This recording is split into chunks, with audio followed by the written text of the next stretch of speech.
In Wisconsin today, Jeffrey Dahmer died. He was murdered in the prison where he was sent in 1991 for murdering 17 men and boys. November 28, 1994.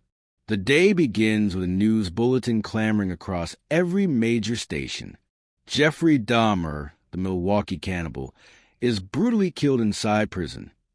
The name Jeffrey Dahmer alone was enough to send chills down the spine. For years, he was a face of unspeakable horror, a man who made even seasoned detectives tremble. But even he meeting the same fate, getting a taste of his own medicine, was not something anyone expected. They were terrified, they were shocked, and they were speechless, because the monster everyone feared had finally been destroyed. But how was it even possible inside a tightly secured prison?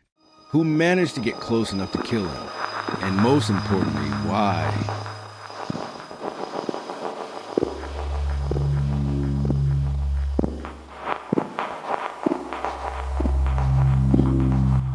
Welcome back to Prison Stories. Today we will uncover what really happened the morning Jeffrey Dahmer was killed behind bars, how the world's most infamous serial killer met his brutal end, and the secrets prison walls try to keep buried. Long before the morning Jeffrey Dahmer was killed, another morning bulletin had already shaken America to its core. Reporters stood outside a small apartment complex on North 25th Street in Milwaukee. Milwaukee police found body parts in a North Side apartment, and now they wonder if they've uncovered some kind of death factory. Their voices trembling as they described what police had just found inside. It wasn't just a crime scene. It was a death factory. Human remains stored in drawers, skulls arranged like trophies, a refrigerator filled with body parts. Detectives called it one of the most horrifying discoveries in American history. The man behind it all, a quiet, awkward neighbor named Jeffrey Dahmer. The world struggled to comprehend how someone so ordinary could hide something so monstrous. And from that day forward, his name became a symbol of evil, whispered with fear, disgust, and even fascination. Dahmer was arrested that same night, and once in custody, he didn't deny a thing. He calmly confessed to 17 murders, detailing each one with chilling precision. His trial in 1992 became a media spectacle. Every seat in the courtroom filled, every word he spoke dissected by the world outside. Psychiatrists debated whether he was insane or simply evil, but the jury made their decision clear. Jeffrey Dahmer was found legally sane and guilty of 15 counts of murder. He was sentenced to 16 life terms, a total of 957 years in prison. And with that, the Milwaukee cannibal, a man who had terrorized a nation, was locked away forever inside Columbia Correctional Institution. When Jeffrey Dahmer arrived at Columbia Correctional Institution, his life changed overnight. The chaos of the courtroom was gone. The crowds, the cameras, all replaced by the cold silence of concrete walls. Because of who he was and what he had done, prison officials didn't dare place him with other inmates. They knew he wouldn't last a day. So Dahmer was kept in a special segregation unit, a block built for protection, isolation, and control. His cell was small and bare. A steel bed bolted to the floor, a thin mattress, a metal sink-in toilet. Every meal came through a slot in the door, and the only sound he heard most days was a hum of fluorescent lights and the distant clank of bars. Dahmer himself agreed with the decision. He knew what other inmates might do to someone like him. But solitary confinement came with its own kind of punishment, the kind that slowly eats at your mind. Days blurred together. He started reading the Bible, writing letters, and even spoke about finding religion. To some guards, it seemed like he was trying to change. To others, it was just another mask. Once, during a cell inspection, guards found a razor blade hidden in his things. They locked him back down even tighter. Life in isolation meant safety, but it also meant being completely alone with his thoughts. And for Dahmer, that was its own kind of hell. After more than a year, officials finally decided he could handle being around others. They moved him out of solitary and into the general population. For Dahmer, it must have felt like a small bit of freedom. But in reality, It was the start of something far more dangerous. When Jeffrey Dahmer was finally moved out of solitary confinement, it marked a new chapter in his prison life, one that seemed normal on the surface, but underneath, danger was waiting. He was placed in a small unit within the general population where he could interact with a few select inmates. The decision came after months of review. Prison staff believed the risk had lessened. They were wrong.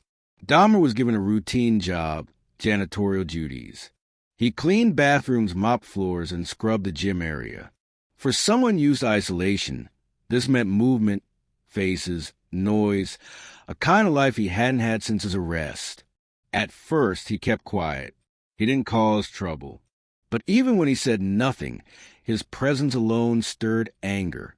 For many inmates, Dahmer wasn't just another prisoner.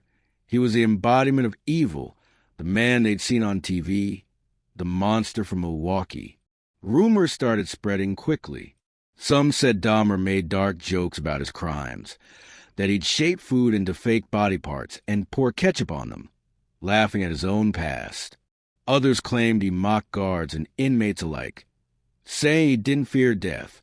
No one knew how much of it was true, but what was clear is that the tension around him kept growing. Even among murderers and lifers, Dahmer stood apart. He was too famous, too hated, too disturbing. And the line between curiosity and revenge was getting thinner every day. It was a cold Monday morning at Columbia Correctional Institution. Jeffrey Dahmer started his day like every other inmate, with a standard prison meal. By now, he was part of the general population, allowed to mingle, eat, and work alongside other prisoners. That morning, Dahmer had been assigned cleaning duty in the prison gym and bathrooms, a routine job he shared with two others, Jesse Anderson, serving a life sentence for his wife's murder, and Christopher Scarver, a man known for his violent temper. The guards left the three unshackled inmates to their work at 7:50 a.m. For reasons never fully explained, these three were left alone. Just a few minutes later, the calm corridors of Columbia Correctional were filled with echoes of chaos. Scarver later said he confronted Dahmer near the showers. He had been carrying a 20-inch metal bar, pulled from a piece of gym equipment. No one witnessed what happened next. But by the time guards returned, the gym floor told the story. Blood spattered on the tiles, a mop bucket knocked over, and two men motionless. Dahmer had been struck repeatedly in the head and face. The blows were so severe that his skull was crushed. Jesse Anderson, attacked soon after, was found barely alive. Scarver, meanwhile, walked away calmly. He returned toward his cell area, his clothes stained with blood, still holding the metal bar. When a guard stopped him and asked what had happened, Scarver looked him straight in the eye and said, "God told me to do it." Jesse Anderson and Jeffrey Dahmer are dead. Dahmer was rushed to a nearby hospital, but there was nothing doctors could do. He was pronounced dead less than an hour later. Anderson would die 2 days later. Dahmer's reported final words have always added a chilling layer to his story. Not long before his death, he allegedly told a prison chaplain, "I don't care if I live or die."